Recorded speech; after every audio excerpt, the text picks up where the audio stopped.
रामपुर गांव के कच्चे रास्तों और खेतों के बीच रहने वाला सोहन अपनी एक आदत की वजह से पूरे इलाके में जाना जाता था।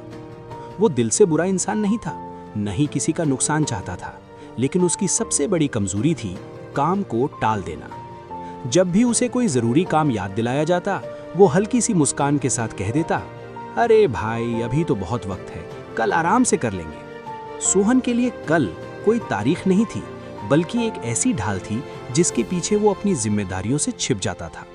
लोग समझाते, पत्नी टोकती, दोस्त मजाक उड़ाते, लेकिन वो हर बार यही सोचकर चुप हो जाता कि अभी कुछ बिगड़ा तो है नहीं। जब मॉनसून की पहली आहट आई और आसमान में काले बादल छाने लगे, तो गांव के बुजुर्ग रहीम चाचा की नज़र सोहन के घर की टूटी छत पर पड़ी। उन्होंने अनुभव से अंदाजा लगा लिया कि अगर समय रहते छेद नहीं भरा गया तो नुकसान तय है। रहीम चाचा ने सोहन को समझाया, बेटा आज ही छत ठीक कर ले, बारिश वक्त नहीं देखती।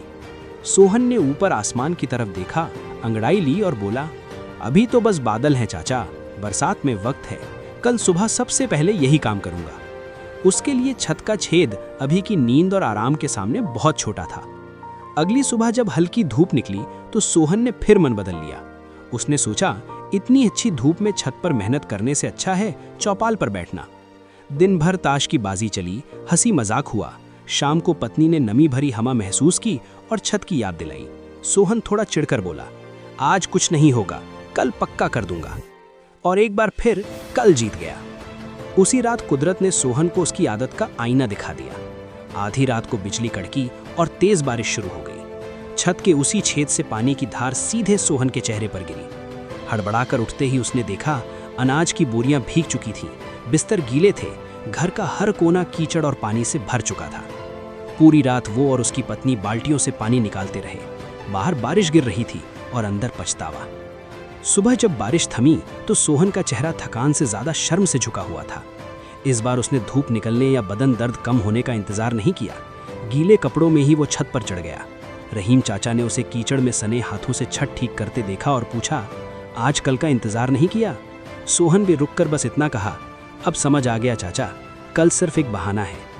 उस दिन के बाद सोहन रातों रात कोई महान आदमी नहीं बन गया। कभी कभी वो फिर टालने का मन बनाता, लेकिन हर बार उसे वो भीगी रात याद आ जाती। अब वो कोशिश करता था कि जरूरी काम आज ही निपटा ले, परफेक्ट नहीं लेकिन जिम्मेदार जरूर। इस कहानी से हमें यही सीख मिलती है कि थक जाना इंसानी है, लेकिन ये मान लेना कि कल कर लेंगे सबसे खतरनाक आदत है। वक्त और हालात किसी का इंतजार नहीं करते। अगर आज नहीं संभले तो कल सिर्फ पछतावा रह जाता है। अगर ऐसी सच्ची और इंसानी कहानियां आपको पसंद आती हैं तो स्टोरी स्टूडियो को सब्सक्राइब करें। यहाँ कहानियां नहीं, जिंदगी के सच सुनाए जाते हैं।